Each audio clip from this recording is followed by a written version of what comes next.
Hey everybody, welcome to Looking at the Markets with David Modell. Going to give you the charts that I'm going to be looking at for the next week just to help you out. And I'm telling you, today was all about Canopy Growth Corp. And it brought the whole sector up, didn't it? Afria, Aurora, Kronos, I mean, you name it. They all went up with Canopy. It just goes to show you that Canopy really is a leader in the sector. And look at the size of that green candle. It may not look like much, but I don't see a lot of green candles this size recently in Canopy. So this is huge. 12.5% almost up in a single trading session. What happened? The markets are so weird now. I mean, this news about Drake partnering with Canopy. I mean, that news came out yesterday on I'm making this on Friday, and the news came out on Thursday. But the Canopy stock shot up like a rocket in the middle of the day on Friday, like a day later. It was very strange. Makes you wonder if there are a few whales, a few big buyers and sellers controlling these markets. I don't know.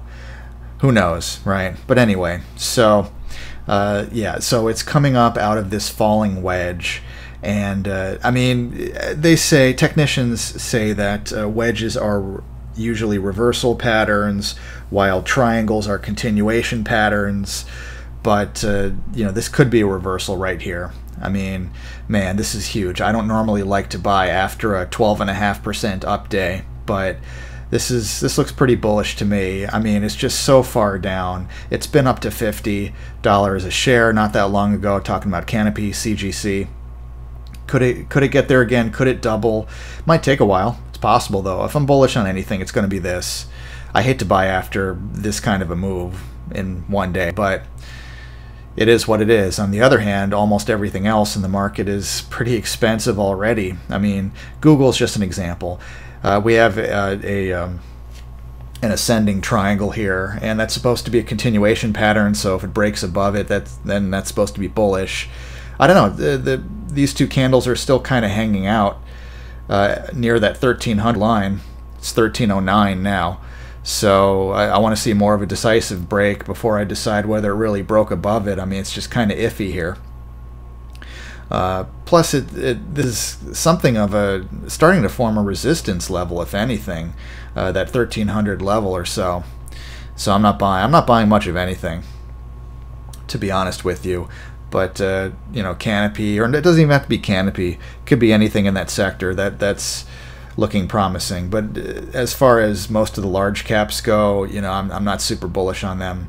Neo is now a $2 type of stock instead of a $1.50 or $1.30, or heaven forbid $1 type of stock now. So that's encouraging. I mean, it's nowhere near $10, but it is starting to turn around a little bit. Could it be forming a little bit of a mini bull flag? I don't know.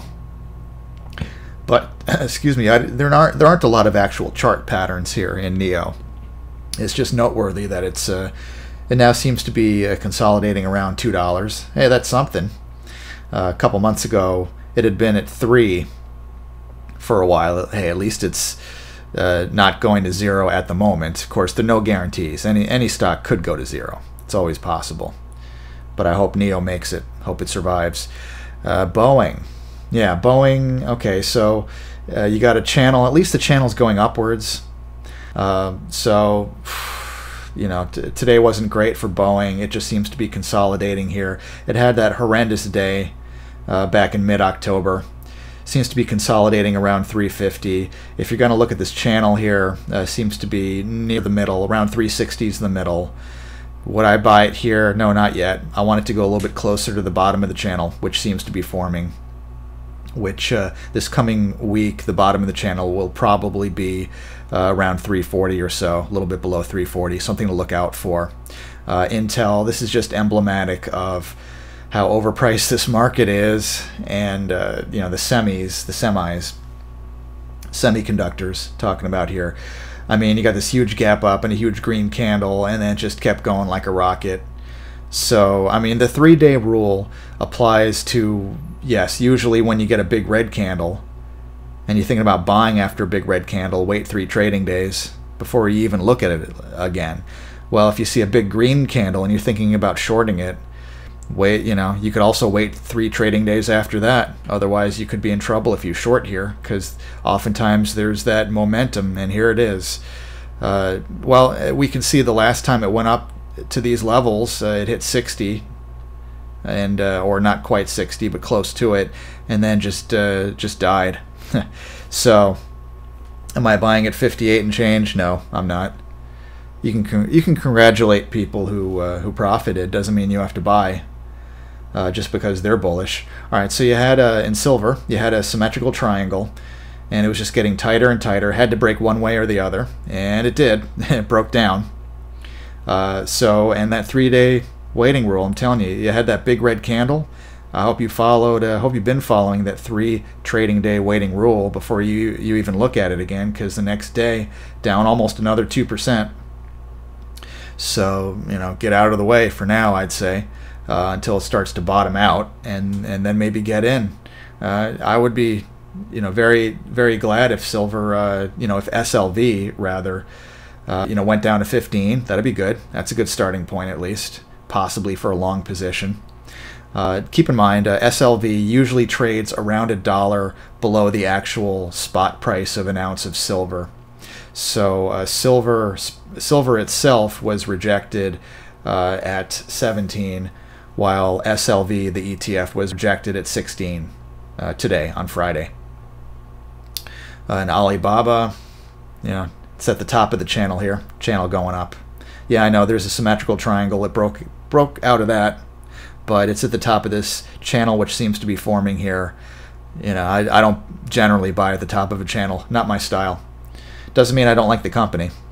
So not a lot of buys here. But again, Canopy is something to look at. Or just other stocks in that sector, and something to think about. This is an indicator not a lot of people look at. I mean, this is an old table from back in June. But you know, a lot of people think that the unemployment rate, you know, being, well, last month it was 3.5% unemployment rate. This month 3.6%. So it looks like the unemployment rate might be bottoming out. What happens after the unemployment rate bottoms out? Well, a recession, pretty consistently. I mean, you know, look at the data here. We don't know about this one, when it's going to bottom out exactly. It's hard to imagine the unemployment rate going below 3.5 or 3.6 for very long, if it does at all. I mean, that's, you know, 3.5, when it went down to that level, that was the lowest since the 1960s. So it's hard to imagine it not bottoming now. So, yeah. How long does it take until a recession after the unemployment rate bottoms out? Well, 2 months, 4 months, 2 months, 6 months, 1 month. The highest one was 13 months, so maybe a year, maybe. But most of these are less than a year. You know, you could say this time it's different. They probably said that before all of these, right? Because when the unemployment rate is bottoming, it's low, and so everything feels good. And so nobody believes you if you say, be cautious, look out. Nobody wants to hear it. Everybody says this time it's different because it feels different. You know, euphoria feels different every time, doesn't it? So what can I tell you? All right, anyway, be careful out there, folks. Have a great weekend. I'll talk to you soon.